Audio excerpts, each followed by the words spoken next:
que precisamos para ingressar na carreira de juiz do trabalho? Primeiro, ser bacharel em Direito, depois ter 3 anos de atividade jurídica após o encerramento da faculdade e passar no concurso público, é óbvio. Uma questão interessante sobre os 3 anos de atividade jurídica nós encontramos na Resolução 75 de 2009 do CNJ, que diz o seguinte: entre as várias possibilidades de comprovar a atividade jurídica, uma delas é através da advocacia. E como se comprova os 3 anos de atividade jurídica pela advocacia? São com 5 atos em processos distintos privativos de bacharel em Direito. As pessoas ficam muito preocupadas em comprovar a atividade jurídica, mas no meu ponto de vista é muito simples ter esses requisitos implementados.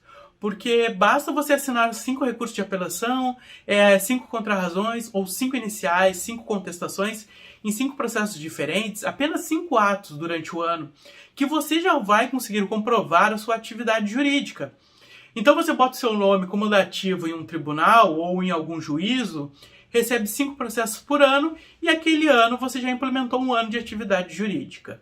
Passados 3 anos fazendo isso todo ano, você já tem os requisitos necessários para se tornar um juiz federal. Claro que tem que passar no concurso, que é a parte mais difícil, então vamos falar sobre o concurso. O concurso de juiz do trabalho, ele tinha uma peculiaridade. Ele tinha 24 regiões de TRTs, que são Tribunais Regionais do Trabalho, e recentemente, de 2016 para cá, foi feita a unificação desses concursos. Então agora, para juiz do trabalho, nós temos um único concurso nacional em que são aprovados os juízes do trabalho. Como funciona esse concurso? Os concursos de magistratura, eles seguem a resolução do CNJ, que são basicamente 5 etapas. A primeira de questões objetivas, a segunda prova escrita, uma terceira etapa, que são várias provas de natureza psicotécnica, física e até sindicância de vida pregressa, né? Porque não é normal ver juízes que já passaram por presídios, né?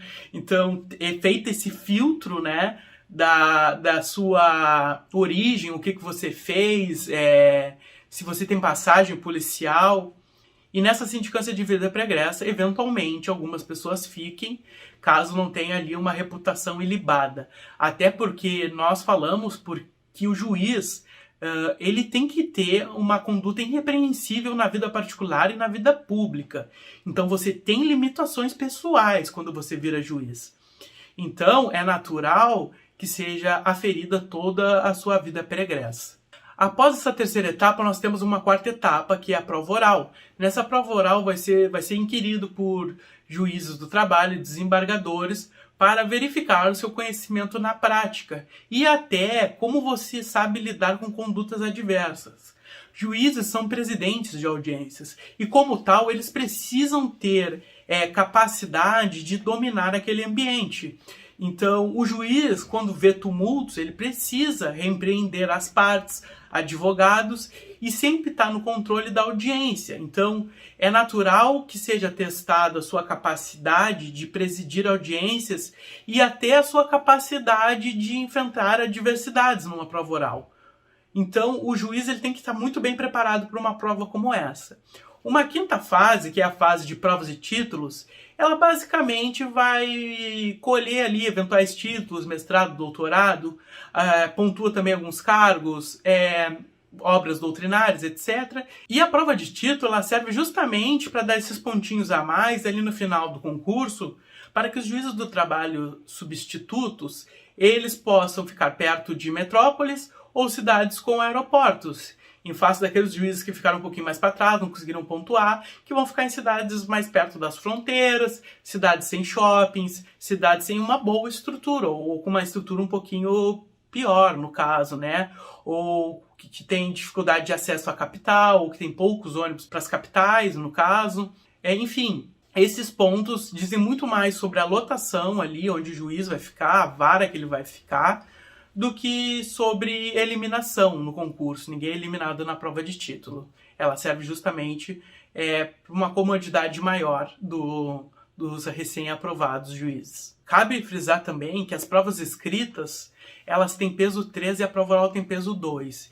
Isso porque a prova escrita, além daquelas provas dissertativas, tem uma prova de caso, que é você fazer uma sentença. Fazer a sentença é o principal ato do juiz, por isso ela tem um peso maior. Então, você faz as provas objetivas, sem questões, normalmente. Depois vai para uma prova escrita, faz várias questões discursivas. Depois faz uma prova prática, a prova de sentença. Essa é uma prova bastante importante e roda muitos candidatos. Claro que a que mais roda candidatos é a prova objetiva. Tem lá 10 mil inscritos, ficam 300 candidatos para fazer as provas escritas e sentença. Então, é muito mais difícil passar pelo massacre da prova objetiva, mas depois da prova objetiva, o segundo maior massacre é a prova de sentença. Normalmente vão para a prova oral pessoas que normalmente serão aprovadas. Isso não quer dizer que não pode ter gente reprovada em provas orais, conheço pessoas que já foram reprovadas em provas orais. Mas não é comum ter passado por todas essas provas e reprovar numa prova oral. Mas acontece, você tem que estar preparado para isso. Lembrando que você pode usar consulta, nas provas escritas. Claro que não vai ter acesso à jurisprudência nem à tese doutrinária, mas os textos de lei você vai poder abrir seu VADMEC e fazer suas provas escritas.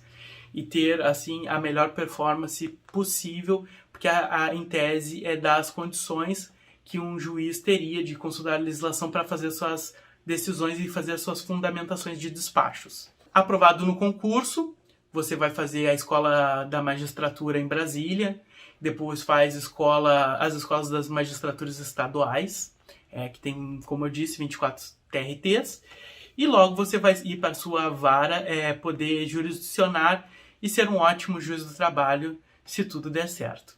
Se você gostou desse vídeo, ele lhe ajudou, engrandeceu seus conhecimentos, eu peço que deixe seu gostei, ajuda muito o nosso canal. Deixe nos comentários eventuais dúvidas ou sugestões de vídeos.